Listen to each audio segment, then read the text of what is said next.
doing another episode today on the Modern Brew Lab channel. So today we are actually doing another little beer review of the Monk's Cafe Flemish Sour Ale, which is a product of Belgium. So just give you a little breakdown according to what it says on the bottle. So it's a Flemish sour red ale, as you can kind of see. Brewed and bottled by Van Steenberg. Imported by Win It to Inc., Middleton, Massachusetts. Let's see what else to say. Alcohol is 5.5 by volume. It's part of the globalbeer.com, or you can find it on globalbeer.com. And one thing that kind of strikes me a little funny. So it's only 11.2 fluid ounces instead of what it'd be for like the US, it would be 12 ounces. It's kind of a weird. But anyways, like I was saying, so what they're saying about it says, we blend young and old beers to make this mildly sour. Okay. Mildly sour ale. Light-bodied with a lactic/sour nose and a bit of sweet and sour in the finish. Very refreshing. So let's see how that is. Let's get that first taste in. First taste.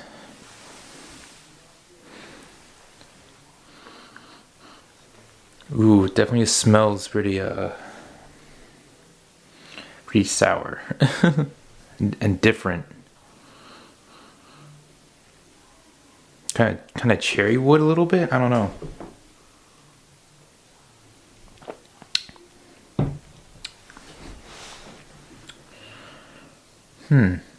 That is very, very interesting. I don't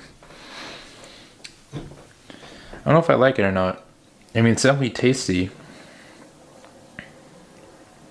Definitely has a lot of body to it. Well, as I kind of said.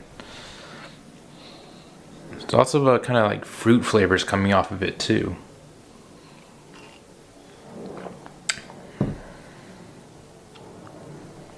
Except I can't really call like which fruit it is. It doesn't say that they use any fruit in this.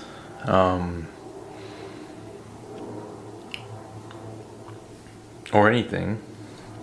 It just says they're mixing old and young beer together.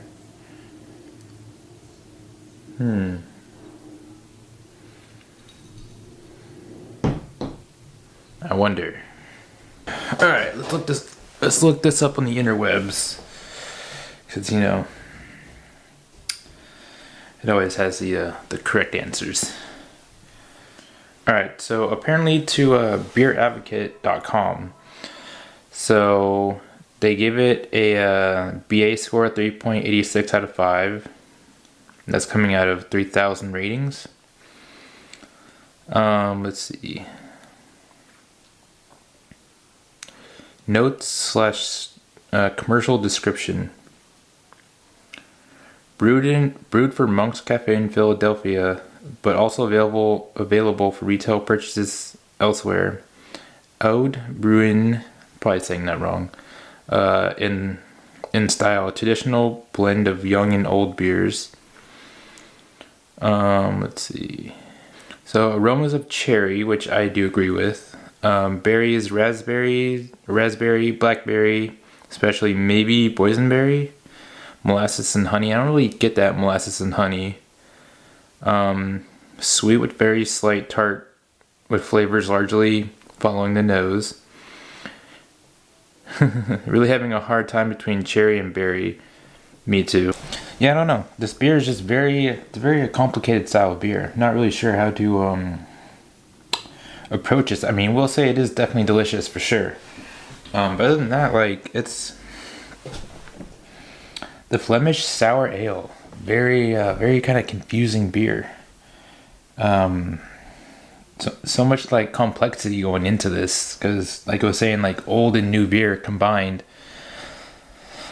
I feel like the bottle should like let us know like more details, like 'cause that's kind of like general, like it doesn't, beer making isn't generic, like there's a whole lot of stuff that goes into it, and if you haven't ever brewed beer, there's a lot that goes into it, like either choosing like what grain, well if you do all grain brewing, which the majority of people do, even homebrewers, if you do like all grains, like which grains are you using, you're using two-row, you're using Pilsner, you're using Golden Promise, using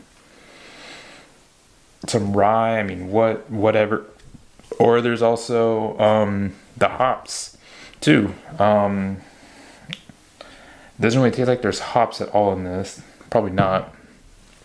I mean, hops play a huge role in your beer making as well, especially here in Southern California, because hazy IPAs. And also yeast. Yeast plays also a huge role, which a lot of people don't really think about, because they're like, oh, just you pitch some yeast and it ferments and you got beer, but not really.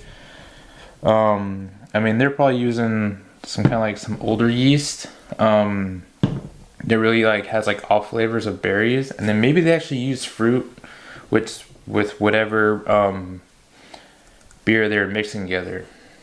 Maybe it was some kind of fruit style that they were mixing. I'm pretty sure it was, otherwise you wouldn't get such heavy notes of the fruit, either raspberries or cherries or boysenberry.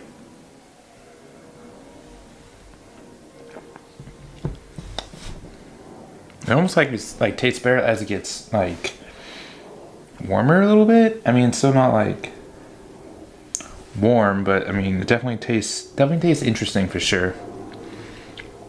But more about like what I was saying. So yeast also plays a big role. I mean, it depends how much yeast you use, and then how healthy are the yeast, and then also how, or if you underpitch the yeast, is it giving off flavors, or are you letting the beer sit too long on the yeast? Many different things could happen. Or in this case, since it's sour, like how did they sour it? Don't know. Just kind of gives a vague description. I wish I knew, because then I would maybe try to copy it or something, but just don't know. Cool. So, like I was saying, so if you haven't checked out the Monk's Cafe Flemish Sour, and you're into finding weird beers or off beers that aren't super popular, whatever have you, go try to find one in your local supermarket or your local hipster place, or whoever would sell kind of Belgian style beers, I guess, or sours. They might have it there, I'm not sure. But anyways, it was definitely a delicious beer, definitely interesting to taste. Maybe I'll try to find another one here and there. Or if they do other beers, I'll try to find another beer that they make. Also, don't forget to like and subscribe to the Modern Brew Life channel as well, and hit the bell for notifications so you always get notified of a new video. Right now, I can only post, or have enough time to post like one video 1 week. So it's usually on Wednesdays around 10:30 is when they get uploaded. Just because I'm still in school and a lot of stuff going on, but there's always time for beer, But yeah, let me know. And yeah, always remember, have a homebrew and enjoy the world of beer. All right, thanks for watching. I'll see you on the next episode. Cheers.